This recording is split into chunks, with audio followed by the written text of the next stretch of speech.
नमस्कार, आप सभी का फिर से स्वागत है संघात के एक नए कार्यक्रम में, जिसमें हम एक नए विषय पर बात करेंगे। नदियों को बचाने के लिए धर्मस्व विभाग की क्या भागीदारी होती है। तो नमस्कार पालीवाल जी, आपका हमारे कार्यक्रम में फिर से स्वागत है। जी, नमस्कार। और आप नदियों को संरक्षित करने के लिए काम कर रहे हैं और जिसमें बेतवा नदी सर्वप्रथम है, जिस पर आपने काम शुरू किया है।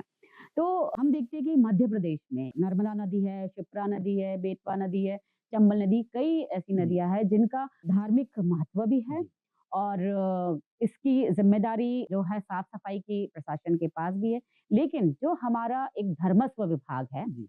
इसकी भी क्या एक जिम्मेदारी होनी चाहिए कि जब धार्मिक अनुष्ठान से लेकर मंदिर सब नदियों के आसपास होते हैं। आप क्या समझते हैं कि क्या इसकी जिम्मेदारी है? क्या वो भी इनको संरक्षित करने के लिए अपनी भूमिका निभा सकते हैं? देखिए, जहाँ तक मेरी जानकारी है, धर्मस्व विभाग सामान्यतः मंदिरों के रखरखाव तक और जो उसमें पूजा होती है या जो पुजारी नियुक्त हुँ, होते हैं, वहाँ तक उनका रोल रहता है।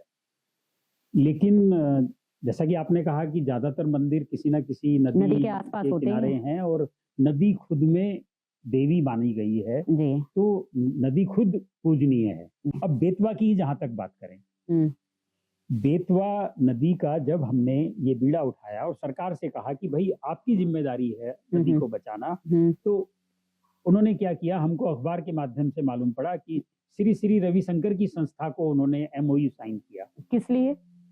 बेतवा नदी को संरक्षित करने संरक्षित के करने लिए। के लिए। अब आप देखिए, श्री श्री रविशंकर की संस्था पे यमुना नदी हुँ, के पर्यावरण को खराब करने के लिए हुँ, एनजीटी ने पेनल्टी लगाई।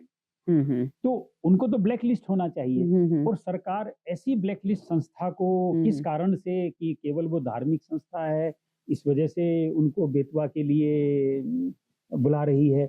जबकि मध्य प्रदेश में बहुत सारे पर्यावरणविद हैं, बहुत सारी हुँ, हुँ, संस्थाएँ हैं, हुँ, उनके अपने विभाग हैं। हुँ, हुँ, मध्य प्रदेश का फॉरेस्ट डिपार्टमेंट कंट्री का सबसे बड़ा डिपार्टमेंट है। हुँ, उनके बहुत से रिटायर्ड ऑफिसर्स हैं, हुँ, हमारे साथ भी वो लोग काम कर रहे हुँ, हैं। हुँ, तो उन सबको छोड़ के श्री श्री रविशंकर जिनका काम आध्यात्मिक प्रवचन, योगा, आर्ट ऑफ हुँ, लिविंग हुँ। कराना है, उनको आप नदी का कॉन्ट्रैक्ट दे रहे और वो हैं। नदी का कॉन्ट्रैक्ट भी अगर देने का है तो उसमें भी सरकार की एक ना एक अपना स्वार्थ है।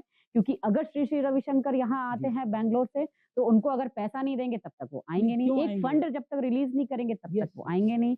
तो एक ऐसे कहने का मतलब ये जी। है कि वो जो लोग काम कर रहे हैं मध्य प्रदेश के, उनको ना लाते हुए वो बाहर से लोगों लाके जिससे कि हम कहते पैसा हैं हाँ, हम दिया कहते जाए। हैं बाहर से भी लाओ तो किसी एक्सपर्ट को तो लाओ, बिल्कुल। जिसके ऊपर पर्यावरण खराब करने के लिए एनजीटी ने पेनल्टी लगाई है। जी, जी, जी। आप ऐसी संस्था को कैसे सोच सकते हैं कि वो आपकी नदी बचाएगा? जी, जी, जी। तो हम तो इन ये चीज़ों का बड़ा भी ही विरोध करते हैं। विचारणीय है ये बात। और बिल्कुल हँसने वाली भी बात है कि आप जी, किसी पर्यावरणविद को न हास्यास्पद है, लाते। बिल्कुल, बिल्कुल।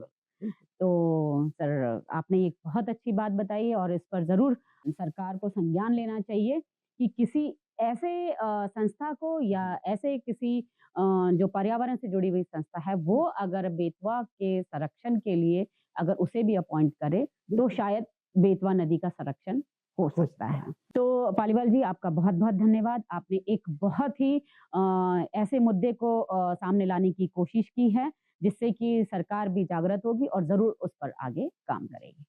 तो आज के कार्यक्रम में बस इतना ही। आज हमने आपको बताया कि किस तरीके से बेतवा नदी के संरक्षण का काम एक ऐसी संस्था को दिया गया, जो आध्यात्म से जुड़ी हुई है, नदियों के संरक्षण से नहीं जुड़ी हुई है।